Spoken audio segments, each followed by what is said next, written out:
Welcome to Telugu current affairs. ఈ రోజు మనం 7th ఆగస్టు 2020కి సంబంధించిన ఎడిటోరియల్ అనాలిసిస్ చూస్తున్నాము. నూతన జాతీయ విద్యా విధానం 2020 ప్రస్తుత పరిస్థితుల్లో అమలుకు ఎదురయ్యే సమస్యల గురించి మాట్లాడుకోబోతున్నాం. సో ఈ ఎడిటోరియల్ని నేను 7th ఆగస్ట్కి సంబంధించిన ఆంధ్రజ్యోతి అనే పేపర్ నుంచి ప్రజెంట్ చేస్తున్నాను. సో జనరల్గా ఈ మధ్య చూస్తే ఆంధ్రజ్యోతి పేపర్లో ప్రతిరోజు విమర్శనాత్మక వ్యాసాలే ఎక్కువగా వస్తున్నాయి. ఇటు తెలంగాణ ప్రభుత్వాన్ని విమర్శిస్తూ, అటు ఆంధ్రప్రదేశ్ ప్రభుత్వాన్ని విమర్శిస్తూ, కేంద్ర ప్రభుత్వాన్ని విమర్శిస్తూనే ఎక్కువగా విమర్శనాత్మక వ్యాసాలు ఎక్కువగా వస్తున్నాయి. సో దాంట్లోంచి మనకు అవసరమైనప్పుడు ఆ విమర్శల్లోంచి కొన్ని అంశాలు మనం సేకరించుకుంటే మనకి ఎగ్జామినేషన్ ఓరియంటేషన్లో ఉపయోగపడతాయి అనే ఉద్దేశంతో నేను ప్రజెంట్ చేస్తున్నాను. ప్రధానంగా ఈ విద్యా విధానం, నూతన జాతీయ విద్యా విధానం అనేది తీసుకొస్తుంది ప్రభుత్వం. సో దీనికి సంబంధించి ప్రభుత్వం ప్రకటించిన పాయింట్స్ ఏవైతే ఉన్నాయో వాటి అమలుకి ప్రస్తుతం ఉన్న సమస్యలు ఏంటి అనే విషయం గురించి మనం ఈరోజు ప్రజెంట్ చేయబోతున్నాం. సో ప్రధానంగా చూస్తే భారతదేశంలో 1964లో కొఠారి కమిషన్ ఏర్పడింది. కొఠారి కమిషన్ సూచన మేరకు 1968లో మొదటి జాతీయ విద్యా విధానం వచ్చింది. కానీ మొదటి జాతీయ విద్యా విధానం వచ్చినప్పుడు విద్య అనే అంశం రాష్ట్ర జాబితాలో ఉండడం వల్ల అది పూర్తి స్థాయిలో అమలు జరగలేదు, ప్రభుత్వ లక్ష్యాలు నెరవేరలేదు. సో ఆ క్రమంలోనే 1976లో 42వ రాజ్యాంగ సవరణ ద్వారా విద్యను ఉమ్మడి జాబితాలో చేర్చారు.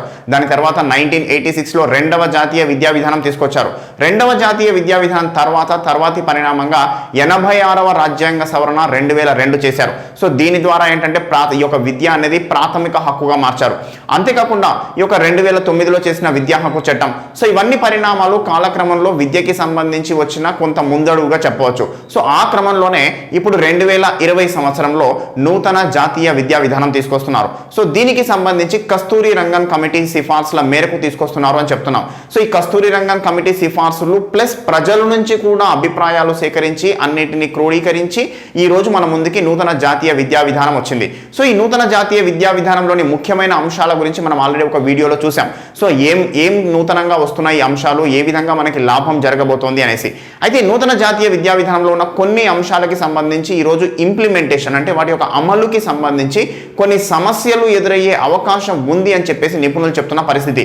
మరి ఏంటి ఆ సమస్యలు, వాటి గురించి కూడా మనం తెలుసుకోవాల్సిన అవసరం అనేది ఉంది. ఎందుకంటే ఎగ్జామ్లో క్వశ్చన్ ఏ విధంగానైనా అడగవచ్చు. నూతన జాతీయ విద్యా విధానం అమలుకి సంబంధించి ఎలాంటి సమస్యలు భారతదేశంలో ఉండవచ్చు అనే విషయంపై కూడా మనకి క్లారిటీ ఉండాలి. సో చూస్తే ఈరోజు భారతదేశంలో ఈ యొక్క నూతన జాతీయ విద్యా విధానంలో ఒక అంశం చేర్చారంటే మాతృభాషలోనే విద్యా బోధన జరగాలి 5వ తరగతి వరకు, వీలైతే 8వ తరగతి వరకు ఆ పైన కూడా మాతృభాషలోనే విద్యా బోధన జరగాలి అని నూతన జాతీయ విద్యా విధానం చెప్తోంది. కానీ మాతృభాషలో విద్యా బోధన జరగడానికి ప్రభుత్వం చెప్తున్న విధంగా ఏమైనా చట్టం చేస్తారా?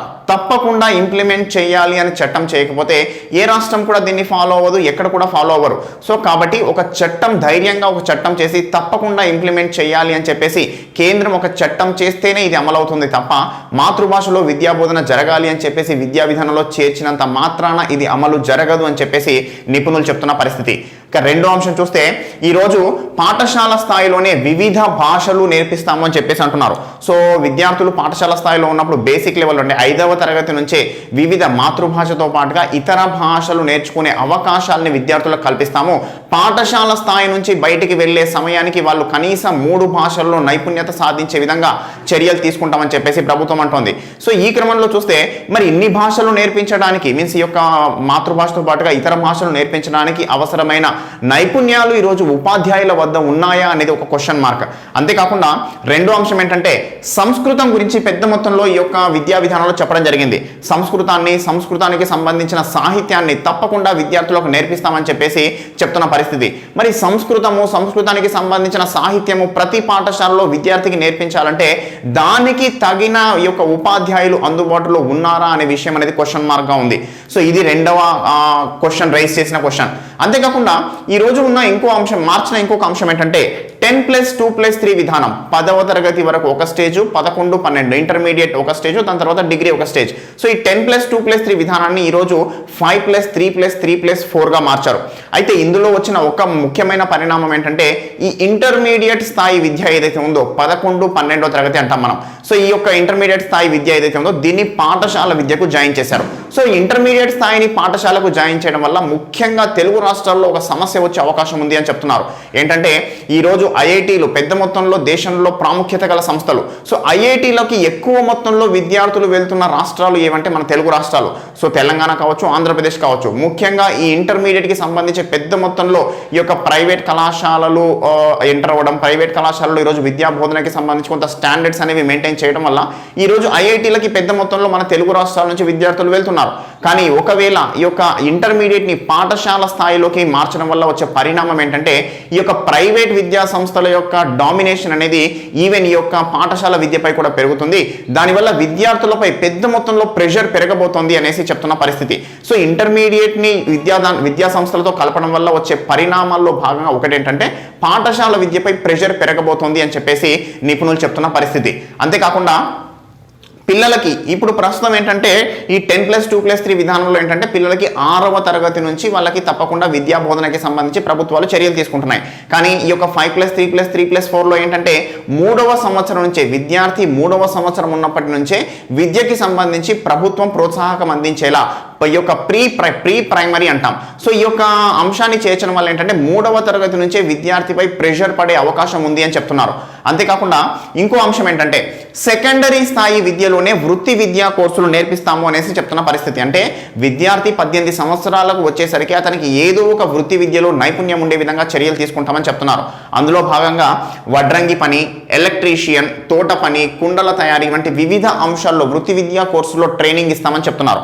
అయితే దీనికి సంబంధించి ప్రభుత్వం చెప్తున్న అంశం ఏంటంటే సంవత్సరంలో 10 రోజుల పాటు ఈ యొక్క పుస్తకాలు లేకుండా వృత్తి పని చేసే వారి దగ్గరికి వెళ్ళి ట్రైనింగ్ తీసుకొని ఆ యొక్క వృత్తిలో నైపుణ్యం సాధించే విధంగా విద్యార్థులకి ట్రైనప్ చేస్తామని చెప్తున్నారు. అయితే ఇందులో సాధ్యాసాధ్యాల గురించి ఆలోచించాలి అని చెప్తున్నారు నిపుణులు. సో సంవత్సరంలో 10 రోజుల పాటు వృత్తి పని చేసే వారి దగ్గరికి పంపిస్తామంటున్నారు, బాగానే ఉంది. కానీ దీనికి సంబంధించి మరి ఎక్కడికి పంపిస్తారు? ఇంతమంది విద్యార్థులకి వృత్తి పని శిక్షణ ఇచ్చే విధంగా భారతదేశంలో ఎక్కడ ఉంది ఆ వ్యవస్థ? ఆ వ్యవస్థ ఉన్నా కూడా వాళ్ళకి ఈ యొక్క విద్యార్థులని ట్రైనప్ చేసే విధంగా ఏ విధంగా మౌల్డ్ చేస్తారు అనే విషయాల గురించి అవగాహన అనేది కొరవడిన పరిస్థితి. ఈరోజు చైనా దేశాన్ని తీసుకుంటే చైనా దేశంలో ఒక పాఠశాల నుంచి విద్యార్థి బయటికి వెళ్లే లోపే ప్రతి పాఠశాలలో అంతర్భాగంగా వృత్తి విద్యను నేర్పించడానికి అవసరమైన ల్యాబులు కావచ్చు, దానికి అవసరమైన టెక్నీషియన్స్ కావచ్చు అందుబాటులో ఉంటారు. కానీ ఇప్పుడు మన ప్రభుత్వం చెప్తున్నది ఏంటంటే వృత్తి పని చేసే వారి దగ్గర ఈ విధమైన అంశాలను నేర్పిస్తామంటున్నారు. సో ఇందులో ఉన్న అంశాన్ని కొంత బేరీజు వేసుకోవాల్సిన అవసరం ఉంది, దీని గురించి కొంత ఆలోచించాల్సిన అవసరం ఉంది అని చెప్తున్న పరిస్థితి. అదేవిధంగా ఈరోజు మార్చిన ఇంకొక అంశం ఏంటంటే 3వ తరగతి, 5వ తరగతి, 8వ తరగతి మూడింటికి కూడా ప్రభుత్వం నిర్వహించే బోర్డు పరీక్షలు ఉంటాయి అని చెప్తున్నారు. సో దీనివల్ల వచ్చే పరిణామం ఏంటంటే ఈ 3వ తరగతి, 5వ తరగతి విద్యార్థులపై పెద్ద మొత్తంలో ప్రెషర్ పడే అవకాశం ఉంది అంటున్నారు. ఈరోజు 10వ తరగతి బోర్డు ఎగ్జామ్స్ కి సంబంధించి విద్యార్థులపై ఎంత పెద్ద మొత్తంలో ప్రెషర్ ఉంటుంది అనే విషయం మనం చూస్తున్నాం. సో అలాంటి ప్రెషర్ 3వ తరగతి విద్యార్థిపై కూడా పడే అవకాశం ఉంది అని చెప్పేసి నిపుణులు చెప్తున్న పరిస్థితి. అదేవిధంగా పాఠ్య పుస్తకాలను జాతీయ స్థాయిలోనే రూపకల్పన చేస్తాము, దానికి సంబంధించి రాష్ట్రాలకు కొన్ని తమ రాష్ట్రానికి సంబంధించిన అంశాలను జోడించుకునే అవకాశం కల్పిస్తాము అని చెప్పేసి చెప్తున్న పరిస్థితి. అయితే ఈరోజు మొత్తం రాష్ట్రంలో ఉన్న అన్ని విద్యా సంస్థలకి అంటే కామన్ ప్లాట్ఫామ్ ఉంటుంది అని చెప్తున్నారు. సో కామన్ ప్లాట్ఫామ్ లో గనక రాష్ట్రంలో ఉన్న అన్ని విద్యా సంస్థలకి ఈ యొక్క పుస్తకాలు ప్రింట్ చేసి పంపిణీ చేయగల సామర్థ్యం అన్ని రాష్ట్ర ప్రభుత్వాలకు ఉందా అనేది క్వశ్చన్ మార్క్. సో ఎందుకంటే కామన్ ప్లాట్ఫామ్ లో అందరికీ ఒకే రకమైన పుస్తకాలని అందించాల్సిన తరుణంలో ప్రైవేట్కి గనక దీన్ని అప్పగిస్తే ఈ యొక్క విద్యార్థులపై పెద్ద మొత్తంలో వాళ్ళు భారం మోపే అవకాశం పెరుగుతుంది అని చెప్పేసి అంటున్నారు. అంతేకాకుండా జీడిపిలో విద్యకి సంబంధించి 6% ఖర్చు పెట్టాలి అని చెప్పేసి ఒక రూల్ పెట్టుకున్నారు. సో ఈ యొక్క ఇప్పుడు ప్రస్తుతం దాదాపుగా 4.4% ఉంది అని చెప్పేసి ప్రభుత్వం చెప్తోంది. కానీ వాస్తవంగా జీడిపిలో ప్రభుత్వం చేస్తున్న ఖర్చు విద్యకి సంబంధించి 3 నుంచి 4% మధ్యలోనే ఉంది అని నిపుణులు చెప్తున్న పరిస్థితి. సో ఈ క్రమంలో ఈ యొక్క ప్రస్తుతం ప్రభుత్వం చేస్తున్న ఖర్చు ఆల్మోస్ట్ డబుల్ చేయాల్సిన పరిస్థితి ఉంది అని చెప్పేసి అంటున్నాం. సో ఈ క్రమంలో ఇప్పటికే 20 సంవత్సరాల నుంచి మనం అనుకుంటున్నాం ఈ యొక్క విద్యకి సంబంధించి మన కేటాయింపులు పెంచాలి అనేసి. కానీ ఆ పెంచాలి అనుకుంటున్నది ఇంకా రియలైజ్ కాలేదు. ఇక నూతనంగా పెట్టుకున్న టార్గెట్ ఏ విధంగా రీచ్ అవుతాము అని చెప్పేసి క్వశ్చన్ చేస్తున్న పరిస్థితి. అంతేకాకుండా ఈరోజు భారతదేశంలో ఉన్న ఇంకొక సమస్య ఏంటంటే ఉన్నత విద్యా సంస్థల్లో నాణ్యత గురించి మాట్లాడుకుంటే ప్రపంచంలో ఏ నివేదిక ప్రకారంగా చూసినా ప్రపంచంలో టాప్ 100 యూనివర్సిటీస్లో భారతదేశం నుంచి ఏ ఒక్క యూనివర్సిటీ కనపడని పరిస్థితి ఈరోజు. దానికి సంబంధించి వివిధ కారణాలు ఉన్నాయి. కానీ ఆ కారణాలని ఫస్ట్ సార్ట్అవుట్ చేసుకునే విధంగా మన ప్రణాళికలు రూపొందించాలి. అప్పుడు మాత్రమే ఉన్నత విద్యలో నాణ్యత పెరుగుతుంది అంటున్నాం. అంతేకాకుండా ఈరోజు ప్రభుత్వం చేసిన ఇంకొక అంశం ఏంటంటే గ్రాస్ ఎన్రోల్మెంట్ రేషియోని 50% పెంచుతాము 2035 2025 సంవత్సరం కల్లా అంటున్నాం. ఈ రోజు భారతదేశంలో గ్రాస్ ఎన్రోల్మెంట్ రేషియో ఎంత ఉంది అంటే 26.5% ఉంది. సో ఈ 26.5% ఆల్మోస్ట్ డబుల్ చేయాలనుకుంటున్నాం రాబోయే 15 సంవత్సరాల్లో. సో ఈ 15 సంవత్సరాల్లో దీన్ని డబుల్ చేయాలంటే అవసరమైన సీట్లు ఏంటంటే దాదాపు 3 కోట్ల సీట్లు.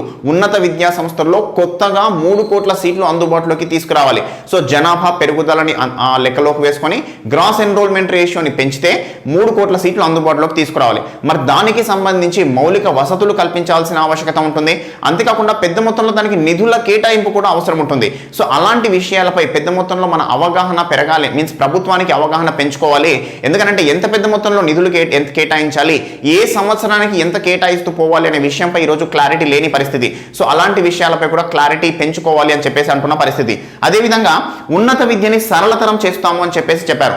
దానిలో భాగంగా ఏంటంటే ఒక విద్యార్థి ఒక డిగ్రీకి సంబంధించి ఒక సంవత్సరం ఎంటర్ అయిన తర్వాత తన ఇష్టం లేకపోతే డిస్కంటిన్యూ చేయొచ్చు, దాని తర్వాత మళ్ళీ కంటిన్యూ చేసుకోవచ్చు అని చెప్పేసి చెప్తున్నారు. ఈ విధంగా డిస్కంటిన్యూ చేసి మళ్ళీ 2 సంవత్సరాల తర్వాత కంటిన్యూ చేయడం వల్ల ఆ విద్యార్థికి ఈ యొక్క విద్యలో కంటిన్యూటీ అనేది పోతుంది. కేవలం డిగ్రీ పాస్ అవుతాడేమో తప్ప ఆ విద్యలో నాణ్యత అనేది ఉండదు.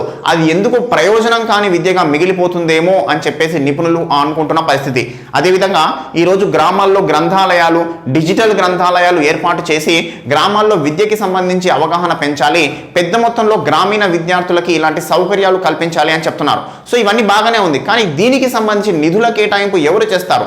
కేంద్ర ప్రభుత్వం చేస్తుందా లేదా రాష్ట్ర ప్రభుత్వాలు చేస్తాయా, రెండు ఉమ్మడిగా చేస్తాయా అనే విషయాలపై క్లారిటీ లేదు. సో దీనికి సంబంధించి ప్రతి గ్రామంలో ఈ విధంగా గ్రంథాలయాలు, డిజిటల్ గ్రంథాలయాలు ఏర్పాటు చేయాలంటే పెద్ద మొత్తంలో ఖర్చు అవుతుంది అని చెప్పేసి అంటున్నాం.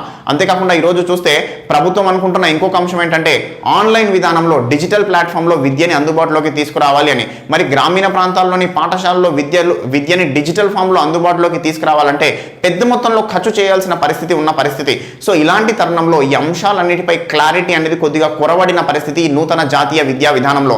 సో దీనికి సంబంధించి దీన్ని బిల్లుగా పార్లమెంట్లో ప్రవేశపెట్టి ఆమోదించే లోపు ఈ అన్ని అంశాలపై ప్రభుత్వం కనుక క్లారిటీ ఇవ్వగలిగితే ప్రజలకి కూడా దీనిపై నమ్మకం పెరుగుతుంది అని చెప్పేసి నిపుణులు చెప్తున్న పరిస్థితి. సో ఇదండి ఈరోజు వచ్చిన ఎడిటోరియల్ అంశము. నెక్స్ట్ ఇంకో ఎడిటోరియల్తో మళ్ళీ కలుస్తాను. Thank you.